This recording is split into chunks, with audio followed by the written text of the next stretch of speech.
Traditional runways, ఇప్పుడు traditional outfit Mallesh Malhotra ఉన్నాడు, అతను ర్యాంప్ వాక్ చూసినప్పుడు, అతను రన్వే చూసినప్పుడు మీకు అన్ని ట్రెడిషనల్ అవుట్ఫిట్స్ లేకపోతే ఇండియన్ వేర్ కనిపిస్తుంది.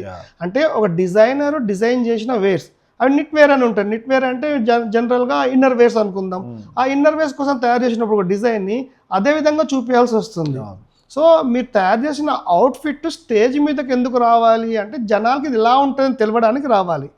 అది ర్యాంప్ వాక్. ఆ ర్యాంప్ వాక్లో మీకు అన్ని రకాలు ఉంటాయి.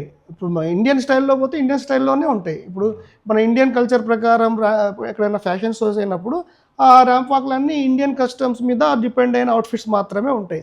ఆ మిత్ అనేది తీసేయండి. అంటే ఒకప్పుడు ఆ టీవీ పేరే ఫ్యాషన్ టీవీ అని ఉండడం వల్ల జనాల ఆలోచన అలా రావచ్చు. సార్ ఒక డౌట్ నాది ఏంటంటే, సాఫ్ట్వేర్ వైపు వెళ్ళారు, డాక్టర్గా ఎదిగారు, లాయర్స్గా ఎదిగారు, ఇంజనీర్స్గా ఎదిగారు, ఈ మధ్య కొత్తగా ఇన్ఫ్లుయెన్సర్స్ అయ్యారు, కానీ ఫ్యాషన్ వైపు ఎందుకు వేయలేదు? మీరు చిన్నప్పుడు ఎప్పుడైనా ఇన్ఫ్లుయెన్సర్ అవుతారని ఆలోచించారా? మీకు ఎవరైనా మీకు ప్రమోట్ చేస్తారా? అలా లేకుంటే ఏదన్నా మీకు ఇన్ఫ్లుయెన్సర్ లైఫ్ ఉందన్న సంగతి తెలిసిందా? తెలియలేదు. ఎందుకంటే చిన్నప్పుడు మనకు నేర్పించింది ఒకటే, అయితే డాక్టర్కా, ఇంజనీర్గా లేకుంటే లాయర్కా. కానీ ఇప్పుడు రాను రాను ఇన్ఫ్లుయెన్సర్ అయితే లాభం ఉందన్న సంగతి మీకు తెలిసింది కదా. అలానే ఫ్యాషన్ ఇండస్ట్రీ కూడా ఈ మధ్య కాలంలో జనాలకు ఇంట్రడ్యూస్ అవుతుంది. అంటే మెయిన్ అవగాహన ఏంటంటే గ్రాస్ రూట్లో దీని గురించి చెప్పేటోళ్ళు లేకపోవడం.